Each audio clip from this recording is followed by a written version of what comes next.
So in this segment, we're going to be asking the question: when are we going to see decent economic growth? And yeah, this is to Chief Secretary to the Treasury, Darren Jones. We think you get growth in the economy by creating the conditions for businesses to invest in their infrastructure, in their training, in their people to improve the productivity of their businesses and their workers. That is the route to sustainable growth. So do you think increasing the tax on businesses for employees will enable them to hire more people in our country? And we just completely refute the idea that you grow the economy by making more people work in a way that is insecure for them and for their personal finances. When do you think we will get decent growth that allows us to talk about things that have really changed? Look, it will take time. There's no denying that. The Chancellor's been very clear about it. Our first job coming into government was to draw a line under what we'd inherited from the Conservative Party. That's what she did at the budget in the autumn. It was a big budget that wiped the slate clean. We've inherited... But you can't make the argument it's wiped the slate clean, because you're inevitably going to keep blaming the Conservatives and making the point that you inherited a bad situation. Therefore, you're going to have to make other decisions, especially when the bond market is as bad as it is.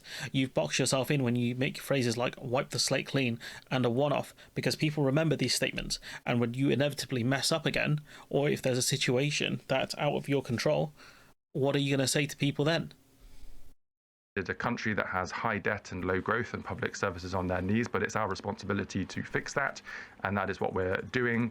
And we've been very clear with the public in terms of our plan for change that over the course of this Parliament... You are clear about plans, I accept that, but you're not clear about the timetable when it comes to growth. When would you see growth that we could really say, that you could say to us as a nation, we have turned a corner? Well, look, we are clear in our plan for change around timelines. All of them, including our economic growth targets, have dates attached to them. And the key metric that we've said that we're going to be held accountable for is that people should have more money in their pockets at the end of our time in...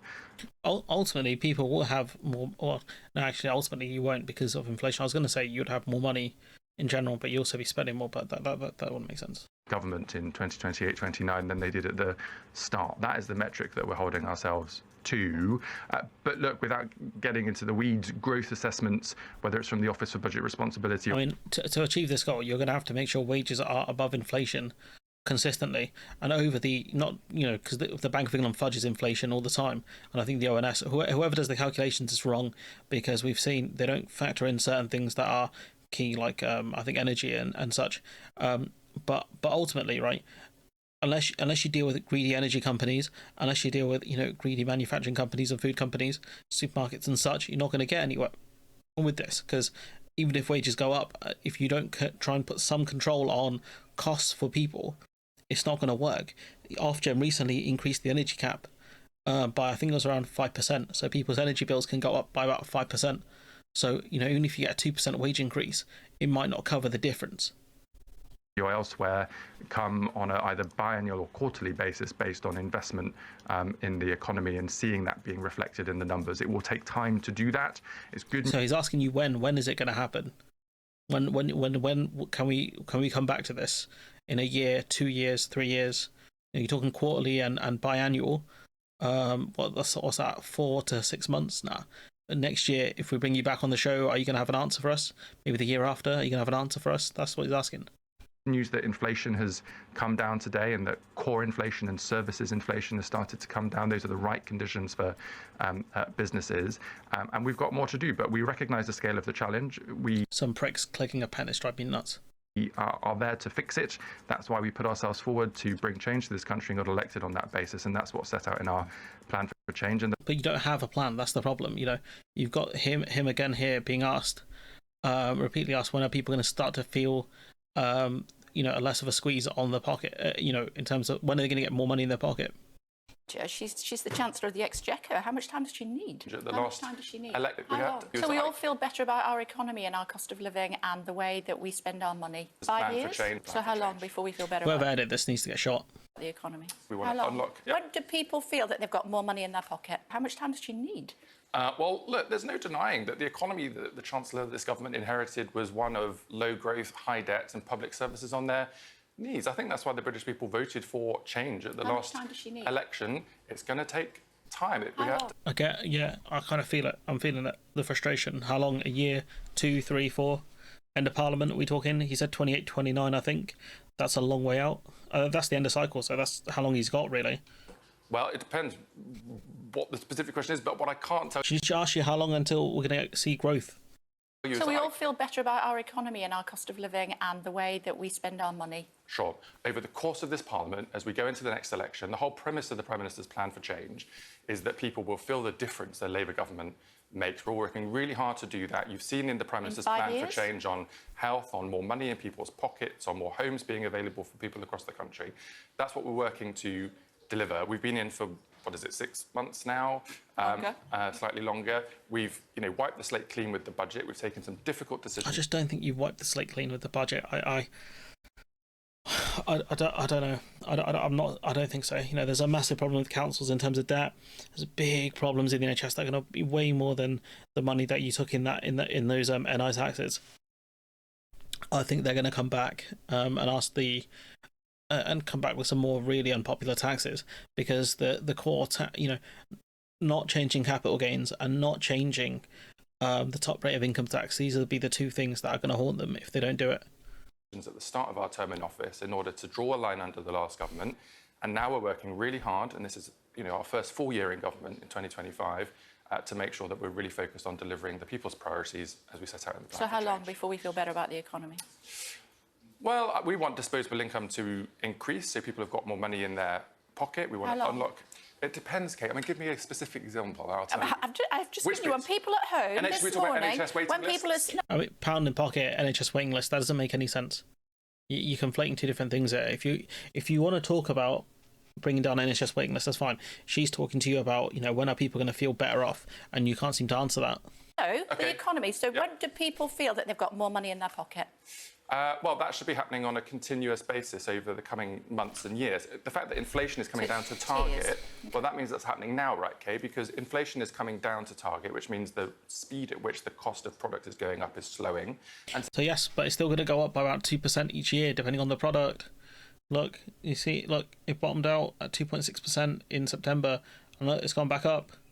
So, unless wages keep up with that inflation, it doesn't really mean much. Darren Jones, oh my God, are politicians not capable of doing percentages? Or do they think the public are that stupid? It has to be the second. Please be the second one. So people will already start to feel that they've got a little bit more money in their pocket. Yeah, because just the nature of inflation, it just won't keep going up by 5-6%. That's why. It's just, oh my God, just kill me. And, Ben Kentish finally understands what, people like me and others have been saying forever now, which is there was no plan. We are 6 months in, and now we learn Rachel Reeves is planning to give a speech later this month on how to grow the economy. What on earth have they been waiting for? If she'd done that straight after becoming Chancellor, all the other stuff, if people could see that there was a plan in place, that all the other controversial, unpopular decisions fed into a bigger picture that was going to make us all better off down the line, not only would voters have been more understanding, not only would the public and all of us have been more understanding, but the markets and investors would have been too. My brother, there was no plan. I was telling you this from the start. There was no plan. We knew this. That's why she's begging the regulators, saying, look, what can you do to encourage growth? Because she had no idea what she was doing. Because they come up with policies that made no sense. They come up with policies they made no sense, fiscal rules that made no sense, and things they just couldn't cash because they kept talking about being the fastest growing economy in the G7. First of all, you can't consistently be the fastest growing economy, right? At some point, you are gonna peter off. You can't keep getting 2% growth or whatever it is. And second of all, the USA exists in the G7. There's no way you're beating them. No way. Not consistently. They are big dog. The big boss of this world, not the bloody venom snake that we see on screen here. We're talking big boss. But there was no plan. There is no plan. They talk about growth and none of us have a clue. They don't seem to have a clue how they're actually going to deliver it. And so all the markets see and all the public sees is pensioners losing their winter fuel payments, farmers being taxed, forecast that growth's going to be downgraded. The Bank of England saying, actually, we're not going to be cutting interest rates in the way we would have liked to this year because of the budget. I don't know about that. Potentially, we might see quite a few interest rate cuts from what I've heard. And they go, for what? What bigger picture is this part of? Where's the light at the end of the tunnel? And we're 6.5 months in, and the government hasn't told us. And that is an astonishing failure of politics as well as economics. Do you know what the biggest failure here is? It's not Rachel Reeves, right? It's you guys in the media failing to do your job, because we wouldn't be in this mess if you guys didn't push the whole economics, a household budget, and if you guys actually did some reading and some understanding, had some humility. Yeah, some actual humility, and be able to ask politicians the tough questions rather than leaving it to a bunch of goons on YouTube who have to do commentary over this, because I'll never get the opportunity to interview any of these politicians, but you will, Kentish. And the difference is you won't ask them the right questions. I fail to see the logic here. I fail to see the logic here. Senate. The price to pay for power? Is sanity the price to pay for power? Labour paid it. We said this before the election. I said this, I think, 2 years ago before the election. 2 years ago, from around now. Is sanity the price to pay for power? And I did the long video on it.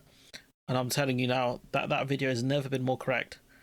I think that's going to be one of the few, that's going to be one of the projects that I did that will age very, very well. Maybe I'll revisit it at some point.